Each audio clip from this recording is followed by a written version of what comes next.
did Doug Collins recently authorize a fifth column attack against one of his 9th District challengers in violation of campaign disclaimer regulations.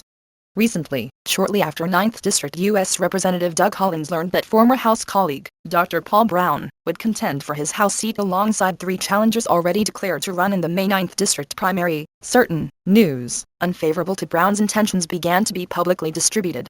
Purportedly, however, that news did not come from Collins or his campaign, but instead from a local political news agency known to its subscribers as zpolitics.com. Interestingly enough, as soon as that agency pushed its news attacking Brown into public view, Representative Collins seized the opportunity and placed the product of those efforts into the public eye on his own web media locations, obviously satisfying certain of his campaign purposes, while maintaining the appearance of merely drawing upon the professional opinions and research of a legitimate, impartial news agency. But is that what the source of political news really is, or could zpolitics.com be something completely different than it publicly portrays? The Scupin Campaign asks that question because reports and evidence have surfaced indicating that zpolitics.com is not the independent news agency it portrays at all, but rather a news-for-hire operation, manned by certain political operatives, who as a normal course provide political news and commentary to zPolitics subscribers, but whose ulterior purposes include placing among authentic news stories, certain paid political, or even paid campaign content, portrayed as news, to an unsuspecting public, thus fulfilling various purposes of the agency's paying clients.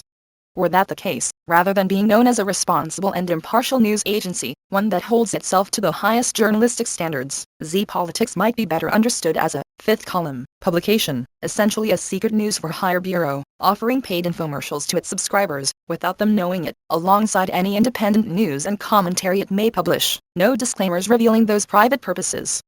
Scupin Campaign concerns stem from information arriving from qualified sources, documenting that zpolitics.com exists as the personal property of the founder and managing principal of a campaign consulting firm located in Alpharetta, one known as the Stone Ridge Group, a principal, whose name is Jay Williams.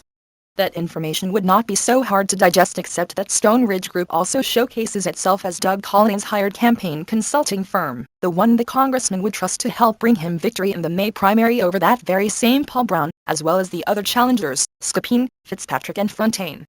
Reports filed by the Collins campaign with the Federal Election Commission clearly confirm a relationship between the Collins campaign and Stone Ridge, one that has existed since 2012, when the congressman spent over $170,000 with Stone Ridge to run his campaign.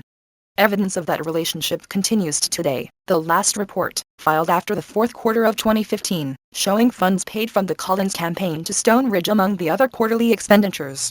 When they're filed, we expect more expenditures to Stone Ridge will be listed on Collins' first quarter 2016 reports.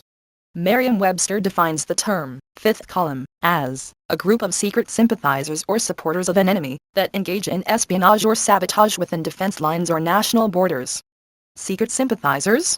Sabotage, really? Well, that is what the Mike Scupin campaign would like to know. That is because placing paid campaign literature in the public view, along with disclaimers indicating who paid for the literature, is certainly fair game. That is a necessary part of running a political campaign. But that does not appear to be what we have here. In the case before us, we have a self-purported news media outlet, zpolitics.com, however documented to be owned personally by the managing principal of Doug Collins' paid public relations and political campaign consulting firm. And it is publishing information it purports to be independent news to an unsuspecting electorate, the content of which just happens to further Collins' political aspirations by attacking his political rivals. This zPolitics news thus furthers the congressman's political goals, importantly however without issuing campaign disclaimers. Disclaimers of this type are important and required by FEC regulations, because campaign literature distributed without disclosing that it is paid promotional material could easily be misconstrued by an unsuspecting public as assertions of fact-based news or independent commentary, rather than efforts put forth as part of a paid election campaign, which we hope is not the congressman's intent in this case. But either way, it is for this reason, the Code of Federal Regulations 11 CFR 110.11b1 requires, on a public communication that is authorized and paid for by a candidate or his, or her, campaign committee, the disclaimer notice must identify who paid for the message. On its website, the Stone Ridge Group states plainly that cultivating stories, obviously designed to promote its clients' public images, as well as election campaign purposes, is its primary business goal. Story cultivators is the term that is used. the Mike Scupin Campaign has no problem with that purpose, unless the Stone Ridge Group steps across the line by promoting their client, without campaign disclaimers, via the practice of deliberately publishing campaign-oriented, quote-unquote, news stories, the intent of which is to further Representative Collins' political purposes, albeit covertly on its owner's privately owned news platform, zpolitics.com. Therefore, in the interest of campaign fairness, and demonstrating adherence to all federal campaign regulations, and to forego the necessity of filing a formal complaint with the Federal Election Commission, the Mike Scupin Campaign calls on Representative Collins to disclose all contractual or financial ties between himself as 9th District U.S. Representative, or his election campaign, and the Stone Ridge Group or zpolitics.com. Furthermore, the Mike Scupin Campaign calls on the Stone Ridge Group and its managing principal, Jay Williams, to disclose any ownership, financial, legal or contractual ties he or his company may have with zpolitics.com. We believe it is essential that these disclosures be made to ensure a fair and proper campaign and election outcome.